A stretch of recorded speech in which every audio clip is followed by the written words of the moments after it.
पहिला ब्रेक घेतला आपण यवतमाळ ते आर्णी रोडवर। इथं आहे मनदेवाचं मंदिर, हे आहे बघा मंदिर, इथेच गाडी उभी केली। हे आपला पहिला ब्रेक आहे। 80 किलोमीटर आलो आपण उमरकडून। तर आता इथून पुढे निघायचं आहे आपल्याला। हे बघा, हे आहे यवतमाळ रोड। तर मित्रांनो, आपण निघालो आता यवतमाळकडे। मित्रांनो, मी निघालो 10 दिवसाच्या प्रवासासाठी गाडी घेऊन। तर मित्रांनो, आपण निघालो आहोत प्रयागराजला। तर आपण उमरकडून निघालो, आता आलो नागपूरला। उमरकडून नागपूर येथे 300 किलोमीटर मित्रांनो। आता इथून जायचं आहे आपल्याला प्रयागराजला। तर हे बघा आपली गाडी 0492। आता इथून किलोमीटर दाखवायला मित्रांनो मॅपवर 750। तर आज रात्रभर जायचं आहे। तर ठीक आहे मित्रांनो, प्रवास आता चालू राहील आपला। आता भेटू पुढच्या ब्रेकला। आणि हे आहे मित्रांनो जबलपूरच्या अलीकडला पेट्रोल पंप। रात्री 1 वाजता आलो होतो आम्ही इथे, आराम केला आणि आता वाजले सकाळचे 5।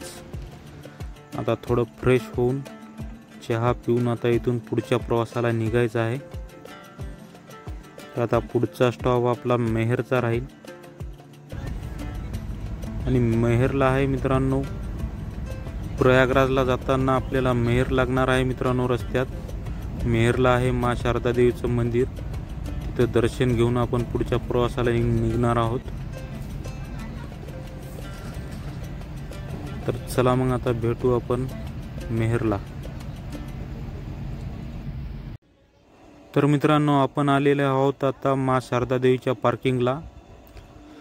इथं बघा किती गाड्या आहेत, भरपूर भाविक भक्त आलेले आहेत इथं। आता मी तुम्हाला मंदिर दाखवण्याचा प्रयत्न करतो।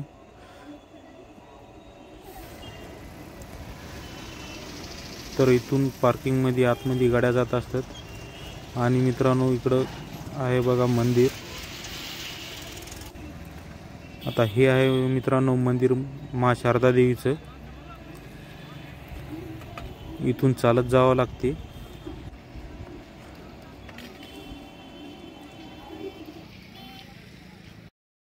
तर मित्रांनो, 38 तासाच्या प्रवासानंतर आम्ही आलो प्रयागराजमध्ये। हे आहे प्रयागराजमधली पार्किंग। इथं पार्किंगला गाडी लावली बघा। सकाळी 3 वाजता आलो आम्ही इथं, तर गर्दी कमी होती, आम्हाला काय ट्रॅफिक तेवढी लागली नाही। हे बघा, इथं गाडी पार्क केली आणि आता आम्ही जाणार आहोत त्रिवेणी संगमाकडे। पार्किंग पासून 4 किलोमीटर चालत जायचं आहे मित्रांनो। आता मी निघालो बघा। तर मित्रांनो, हे जे समोरचं ब्रिज नवीन झालेलं आहे, याचं नाव आहे यमुना ब्रिज। तर ब्रिज पासून आता आपण चालत जात आहोत। अतिशय सुंदर दिसते रात्रीला ब्रिज। ब्रिजवरली लाइटिंग, रस्ते।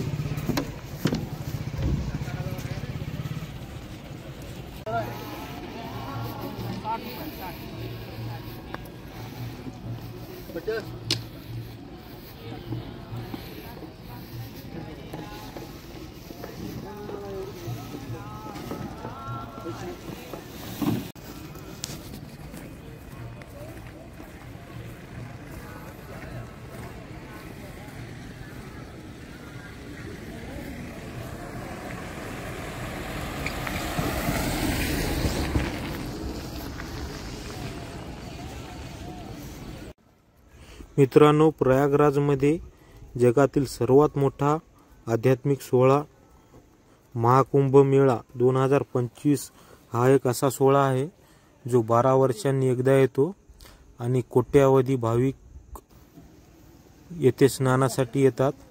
चला आज आपण हा अद्भुत अनुभव घेऊया। महाकुंभ मेळ्याचा इतिहास हजारो वर्षे जुना आहे। असे मानले जाते की देवदेवतांच्या युद्धानंतर अमृत कलशातून 4 ठिकाणी अमृताच्या थेंबा पडले. हरिद्वार, प्रयागराज, नाशिक आणि उज्जैन या ठिकाणी कुंभमेळ्याचे आयोजन होते. प्रयागराजचा कुंभ विशेष मानला जातो, कारण येथे गंगा, यमुना आणि अदृश्य सरस्वती या 3 नद्यांचा संगम आहे. मित्रांनो, कुंभमेळ्यात हजारो साधू संत, महात्मे आणि भाविक जमले आहेत. येथे विविध आखाड्यांचे साधू, नागा साधू आणि अनेक परंपरा अनुभवायला मिळतात. तसेच भव्य गंगा आरती, प्रवचन आणि आध्यात्मिक कार्यक्रम यामुळे इथे वेगळेच वातावरण असते.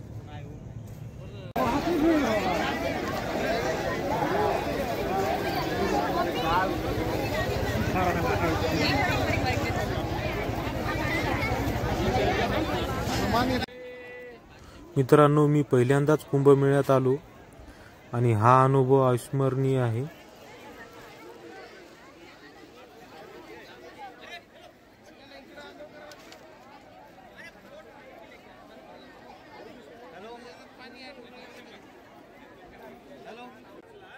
आणि मित्रांनो, असे मानले जाते की कुंभमेळ्यात गंगेच्या पाण्यात स्नान केल्याने पापांचे क्षालन होते आणि मोक्ष प्राप्त होतो.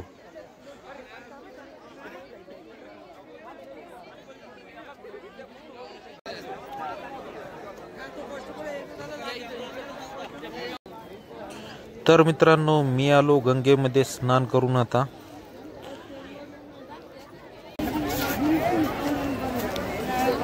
तर हे बघा गर्दी. आता सकाळचे 5:30 वाजलेले आहेत.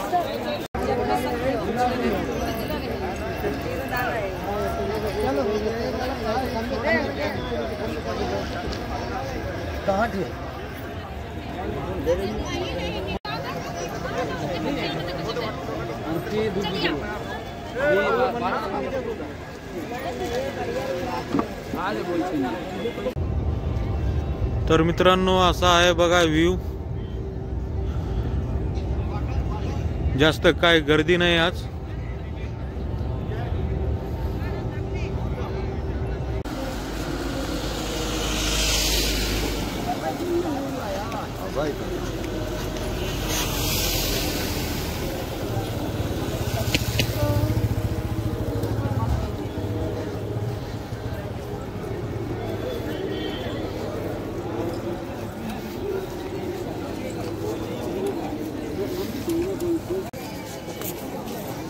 ओम श्री राधे राम राधे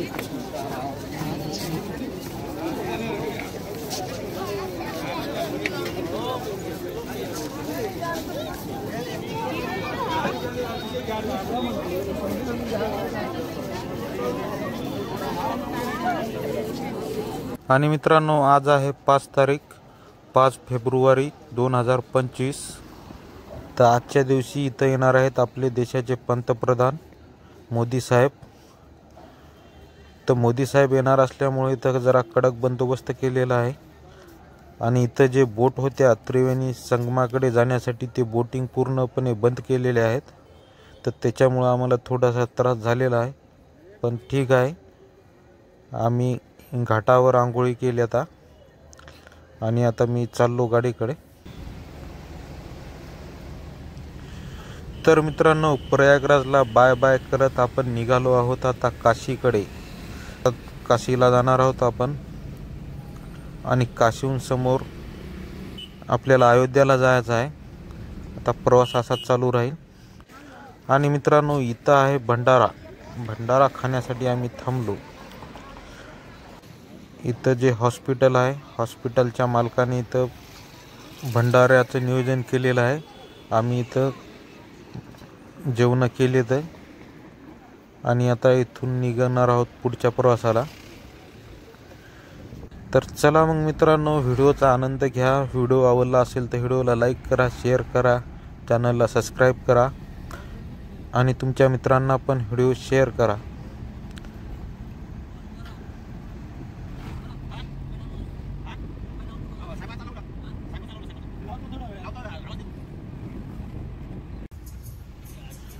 तर आत्ता आलेले आहोत मित्रांनो आपण यमुना नदीच्या पुलावरती हे आहे यमुना नदी बघा, खूप मोठं पात्र आहे नदीचं आणि अतिशय सुंदर दृश्य आहे इथलं।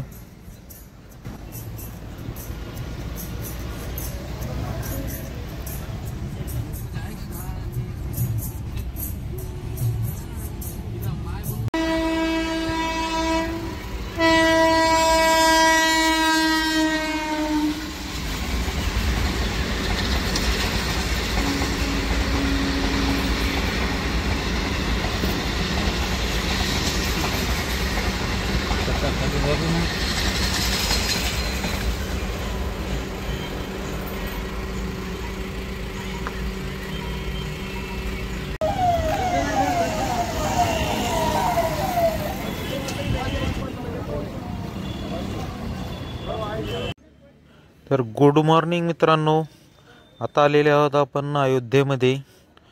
आता आपण इथून राम मंदिराकडे जाणार आहोत। हे इथे आहेत बघा ई रिक्षा, ई रिक्षामध्ये बसून जाणार आहोत आणि इथून चालत जायचं आहे मित्रांनो। 2 ते 2.5 किलोमीटर आहे इथून मंदिर। तर ठीक आहे मित्रांनो, तुम्हाला मंदिर दाखवण्याचा प्रयत्न करतो।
तर ठीक आहे मित्रांनो, व्हिडिओ खूप मोठा होत आहे, त्याच्यामुळे व्हिडिओ इथे समाप्त करतो।